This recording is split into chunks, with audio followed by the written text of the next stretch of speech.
The night the sky turned inside out, nobody screamed. That was the strangest part. At 11:58 p.m., every star above our town went dark at the exact same moment. No fade, no clouds, just gone. People stepped outside expecting a storm. Instead, the sky looked wrong, like someone had painted it black and forgotten to let it dry. Phones lost signal. Radios hissed with static. And then, 2 minutes later, the sky came back. But not the same.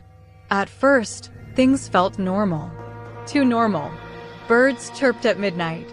Dogs refused to move, staring at empty streets.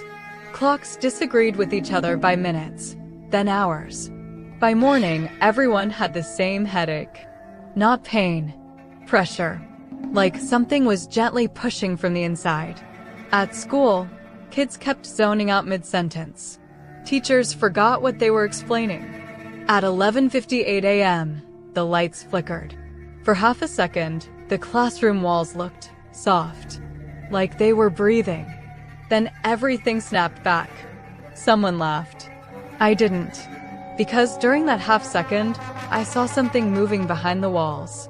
That night, the dream started. Not nightmares. Memories. Moments we tried to forget. I dreamed I was standing in the middle of our town square. Except it wasn't right. Buildings floated slightly off the ground. Streetlights bent inward like they were listening. Black, root-like veins spread across everything, pulsing slowly. And everywhere, people stood frozen, eyes open, floating, reliving moments they didn't want to see again. Above them, something watched. Tall, floating, human once, but reshaped into something patient and cruel. It didn't speak. It didn't need to. The air itself felt judgmental. I woke up at 11:58 p.m., gasping. My ceiling fan had stopped. My phone screen lit up with one sentence. You saw it too. The next day, the town started changing. Not physically, mentally. People became quieter, short-tempered. They avoided mirrors. 3 students collapsed during class, eyes rolled back, frozen in place like mannequins. Doctors said stress. They were wrong. At 11:58 p.m., those students sat straight up in their beds at home and began floating. Their parents watched in horror as shadows crawled across the walls, as black veins pulled their children upward. And then they were gone. Bodies stayed. Minds didn't. I wasn't dreaming anymore. I could feel it watching even when I was awake. In reflections. In windows. In the moment right before sleep. At exactly 11:58, the pressure in my head grew stronger. Then the sky changed again. This time, it didn't turn black. It cracked. Red light bled through the clouds like veins through skin. The town siren went off for the first time in decades. People ran outside. That's when we saw it. The sky wasn't breaking. It was opening. Beyond it was another version of our world. Twisted. Rotting. Alive. Buildings grew inward. Trees bent like bones. And standing above it all, the Watcher. Not a monster rushing to attack. A collector. It pointed once. A man collapsed. Pointed again. A woman screamed as her reflection in a car window lifted out of the glass and dragged her with it. The Watcher spoke for the first time. Not loudly. Calmly. Pain leaves marks. The sky closed. The siren died. And half the town was gone. The government arrived the next morning. Black trucks.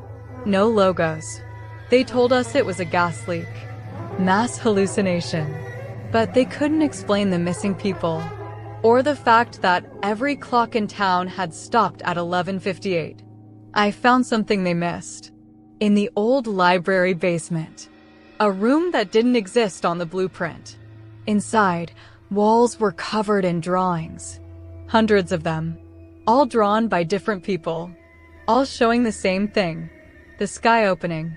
Black veins. A tall figure watching. And one phrase written again and again. IT feeds on what we hide. That night, I didn't sleep. At 11:58, the walls dissolved. Not cracked. Peeled away. I was pulled into the other place. The upside-down version of our town. The air felt heavy. Every sound echoed too long.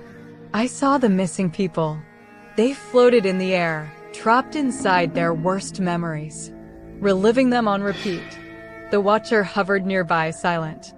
I finally understood. It wasn't killing. It was harvesting. Regret, guilt, shame. Those emotions made this world stronger, and our town was full of them. The watcher noticed me. It drifted closer. Up close, I could see what it used to be. Human, broken, reshaped by pain into something eternal. You remember, it said. That's why you survive. It showed me my own memory. The moment I chose not to help. The moment I stayed silent. The pressure in my head exploded. You left the door open, it whispered. I screamed and woke up. The town was collapsing. More people vanished each night. The sky opened longer each time. I knew what I had to do. At 11:58, I went to the center of town. When the sky cracked open, I didn't run. I spoke. You don't need us, I shouted. You're just afraid to be alone. The watcher froze. For the first time, uncertain. The upside-down world shook. The veins retreated. You exist because we hide, I said. But we remember now. The watcher stared at me. Then slowly. It smiled. Not angry. Relieved. Then remember this, it said. The sky sealed shut. The pressure vanished. Morning came. The town was quiet again. People slept. The missing never returned. The government left. They told us it was over. They were wrong. Every night at 11:58, the sky flickers. Just for a second. And sometimes, when I look at my reflection, it looks back. Still watching. Waiting. Like if you love Stranger Things, style horror. Subscribe for more long dark stories.